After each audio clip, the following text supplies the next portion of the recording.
If it sounds wrong to reap the fruits of multi-generational sacrifice while disregarding the fate of future generations, to abandon your chance to uplift marginalized queer communities who are dehumanized by conservative religious dogmas, then you already agree that there's something intuitively problematic with giving up opportunities to support queer people. Directly engaging with Proposition Now, they have two main premises to push their case. First, that this is the best and only mechanism to improve the LGBTQIA movement by going against it and rejecting it. And that second, that no other alternatives are going to work. Why are both of these problematic and untrue? First, let's talk about what the contemporary LGBTQIA movement is. We agree with Proposition. It is not monolithic. There are many different beliefs and ideologies represented by the contemporary movement. That is precisely why it is so amazing in the first place, because it is an all-encompassing umbrella form of movement, wherein even though not all the members of certain movements necessarily have exactly the same interests. For example, the trans community versus like lesbians or gay people, they all have different initiatives. There is a form of cooperation in that everyone agrees that forms of queer people should be supported and should be given rights and do deserve some sort and level of action. And this is the binding tool that keeps the entirety of the LGBTQIA movement together. So what does it mean to reject the movement? To reject the movement, you have to reject all the strict individual ideologies that exist under the movement. You have to reject the lesbian movement, you have to reject the trans movement, you have to reject all the other movements related to the LGBTQIA plus movement. And this is inherently problematic because what Proposition is pushing on their end is not simply to create a new branch under the LGBTQIA movement. They're saying to be apathetic to it or to directly antagonize the movement as a whole. And this is inherently problematic. Why is that? Because there's already a very strong counterculture against the LGBTQIA plus movement. And there always has been. Conservatives will always go against the movement. They will always try to invalidate the pushes of the people that represent the LGBTQIA plus movement. If you've ever been in a Pride March, if you've ever supported initiatives like the Gender Hub in Ateneo that creates safe spaces for queer people, if you have ever supported any initiative that supports the rights and the well-being of queer people, then you are part of the LGBTQIA movement, and to go against it means to reject those initiatives. And the counterfactual isn't clear in Proposition, which is something we want to call out as early as now, because it's inherently problematic compared to the other counterfactuals that you have coming from opposition. For example, working within the LGBTQIA movement and making constructive criticism within the movement without rejecting it fully, it means maybe creating new subtypes or new movements, sub-movements under the LGBTQIA plus movement to represent the initiatives that you truly want. It means not going against the movement in the same way that Proposition does. And insofar as they don't clearly describe what going against the movement is, I think the only clear explanation you get from it is coming from opposition when we tell you it means invalidating the pushes of the LGBTQIA plus movement and simply criticizing any action that they make. And even if they try to argue on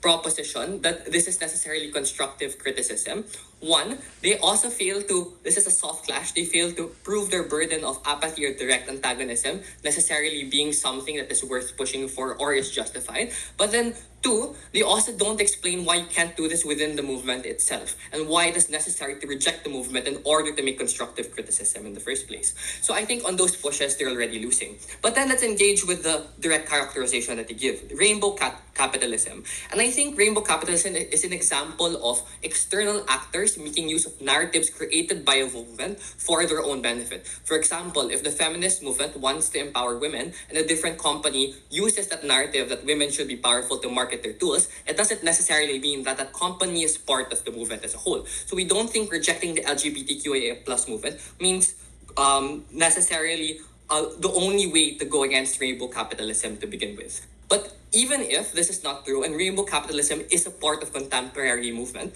we think we are willing to take this trade-off. Why is that? Because the rainbow capitalism is part of increasing the exposure of the LGBTQIA plus movement and normalizing the queer identity, which is incredibly important. Because if we're going to argue that structural change is the end goal of the queer movement, then it is only through grassroots movements that you're able to achieve structural change. What does this mean?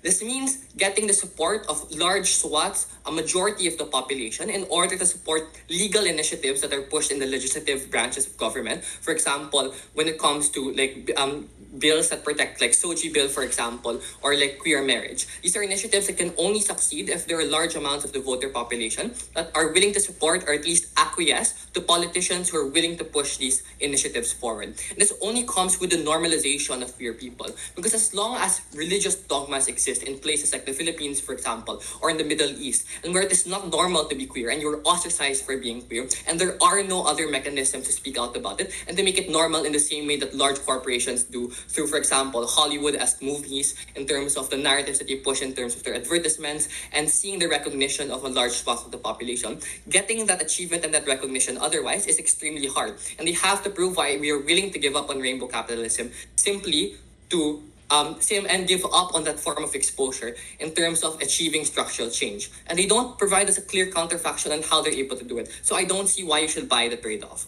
But then, even then, there's another point and layer that we have to address. And that is the fact that you do not have to abandon the LGBTQIA plus movement to go against rainbow capitalism. Before I move on, I'll take a PY. 5, 4, 3, 2, 1, no to engagement. And tying that back to what I said earlier, if you go against LGBTQIA plus movement, besides going against rainbow capitalism, you have to go against all the initiatives that I've already explained to you. So again, they needed to prove to us why rainbow capitalism is worth abandoning the LGBTQIA plus movement as a whole. It simply doesn't make sense. So in principle, there's a question of, if something benefits people, it's probably something that's justified to do, and not doing it is probably something that is harder to justify. Insofar as the LGBTQIA plus movement is the primary mechanism that uplifts and supports queer minorities in the status quo, and especially even if you consider rainbow capitalism, then I think it is not justified to go against that benefit. If there is a large harm to the self in terms of supporting or benefiting other people, maybe sure, then there's a reason to not support the movement. But that also isn't true within the contemporary movement, wherein the LGBTQIA plus movement has gotten large amounts of traction and simply needs to crystallize that traction into large forms of structural change. So I think the risk and the barrier to entry for the LGBTQIA plus movement is relatively low. And so therefore, it only makes sense that it is justified to support the movement, and it is not justified to abandon it, because it means giving up or selfishly taking the fruits of a movement that has only ever supported you and abandoning future generations that need your help the most. For all of these reasons, I think it's a clear upwin in the opening clash. Thank you.